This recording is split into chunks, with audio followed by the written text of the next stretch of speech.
Assalamualaikum warahmatullahi wabarakatuh. Kembali lagi bersama saya Nako Espada.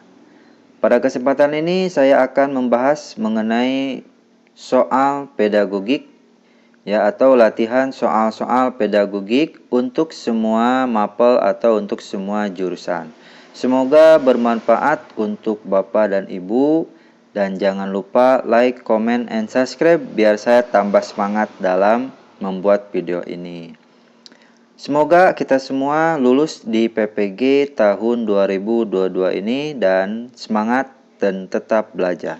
Kacau. Pada soal nomor 21,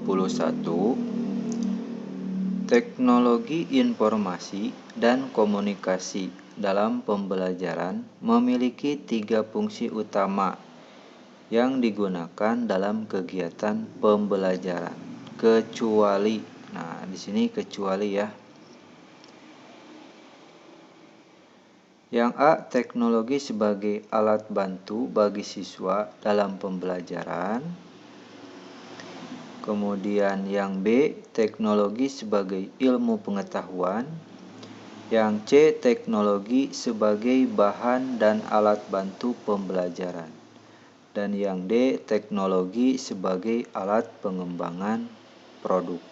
Nah, di sini tujuannya untuk pembelajaran ya. Berarti yang A ini betul ya. Kemudian yang B juga betul dan yang C juga betul ya. Maka kalau kecuali jawaban yang tepat itu adalah D ya, teknologi sebagai alat bantu pengembang produk. Kita lanjut di nomor 22. Bu Ani mengajak siswa kelas 5 ke ladang jagung milik petani untuk mengamati tanaman jagung yang siap dipanen muda.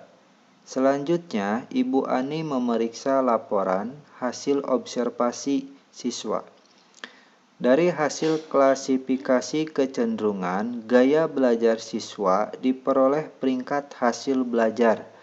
Peringkat terbaik dari pembelajaran berupa observasi di luar kelas menunjukkan siswa memiliki kecenderungan gaya belajar berhasil baik melalui. Nah, di sini jadi selain belajar di luar, belajar di kelas juga memiliki hasil yang baik. Nah, yang A, visual, pandangan mata, auditif atau pendengaran. Kemudian yang B, visual dengan kinestetik.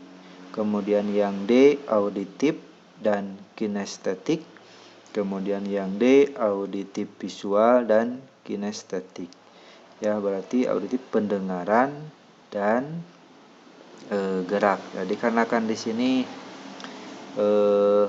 mengamati tanaman jagung yang siap dipanen yang langsung terjun, kemudian juga memiliki peringkat hasil belajar terbaik dari pembelajaran berupa observasi.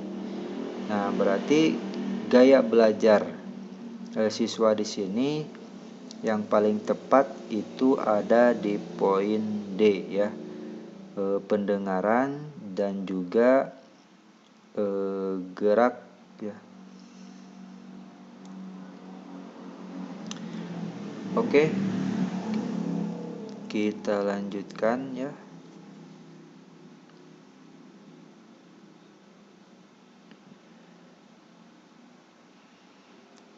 Untuk nomor 23, upaya membimbing siswa untuk mengembang keterampilan pengetahuan terlihat dalam upaya guru.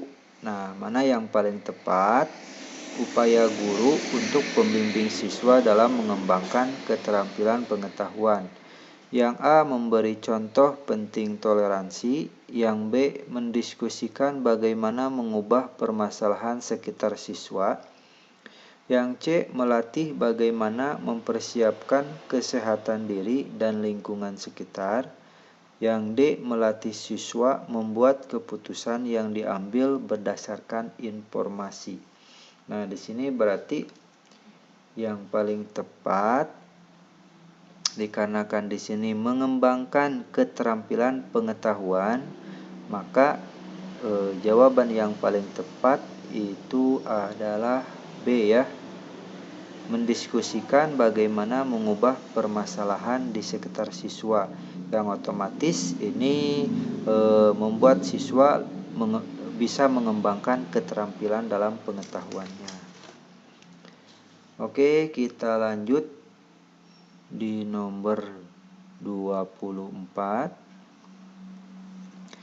Upaya guru menggunakan hasil analisis untuk menentukan ketuntasan belajar, antara lain sebagai berikut. Nah, di sini ketuntasan belajar.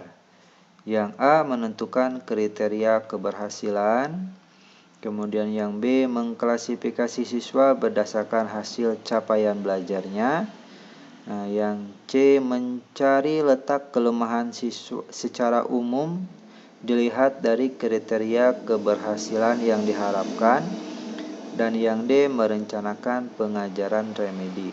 Nah, di sini upaya ya, upaya guru untuk menggunakan hasil analisis untuk menentukan ketuntasan belajar. Maka yang paling tepat adalah D ya, merencanakan pengajaran remedi. Kemudian kita lanjut lagi di nomor 25. Oke.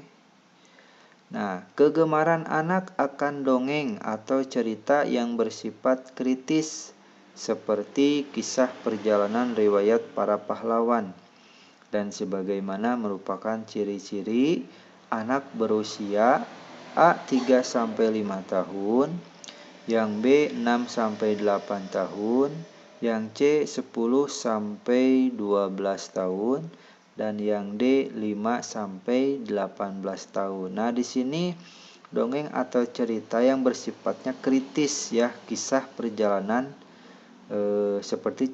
seperti kisah perjalanan riwayat para pahlawan. Nah, maka yang paling tepat untuk dongeng seperti ini itu ada pada usia 10-12 tahun ya. Oke, selanjutnya di soal nomor 26. Beberapa siswa memiliki kecenderungan belajar berupa mengerjakan soal atau tugas dengan cepat, tetapi hasilnya banyak kesalahan.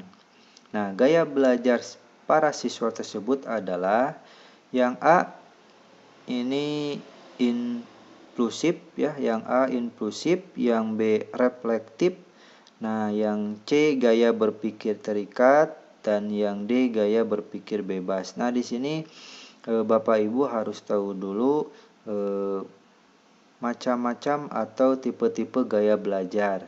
Nah, seperti yang A ini inklusif, yang B reflektif. Nah, inklusif ini merupakan ketika seseorang bertindak berdasarkan insting ya, atau memecahkan masalah dengan cepat. Kemudian kalau untuk B sendiri, reflektif itu berpikir yang bermakna, yang berdasarkan pada alasan dengan tujuan yang jelas. Nah, dari penjelasan ini juga Bapak Ibu sudah bisa menentukan ya yang mana jawabannya. Nah, karena di sini mengerjakan tugas dengan cepat tetapi hasilnya masih banyak kesalahan. Nah, maka jawaban yang tepatnya itu adalah yang inklusif ya. Nah, siswa ini mengerjakan dengan cepat karena berdasarkan instingnya. Oke, kita lanjut di nomor 27. Hal yang mengandung makna Pancasila sebagai kaidah dasar negara bersifat. Nah, hal yang mengandung makna Pancasila di sini ya, mengandung makna Pancasila sebagai kaidah dasar negara bersifat A. jujur dan adil, B. mengikat dan memaksa, kemudian C. sementara dan selamanya, dan yang D. sebenarnya dan sejujurnya. Nah, maka jawaban yang paling tepat yang namanya kaidah negara itu bersifatnya mengikat dan memaksa ya. Oke, kita lanjut nomor 28. Penilaian yang didasarkan pada data yang mencerminkan kemampuan yang diukur, hal tersebut merupakan prinsip penilaian. Nah, di sini kemampuan yang diukur ya, kemampuan yang diukur maka merupakan prinsip penilaian dari. Nah, kira-kira jawabannya yang mana? A. Adil, kemudian B. Objektif, yang C. Valid, dan yang D. Sistematis ya. Maka jawaban yang paling tepat adalah D ya, sistematis ya, karena kemampuannya diukur, diolah terlebih dahulu sampai sejauh mana maka harus secara sistematis. Lanjut di nomor 29. Jika roda pertama berputar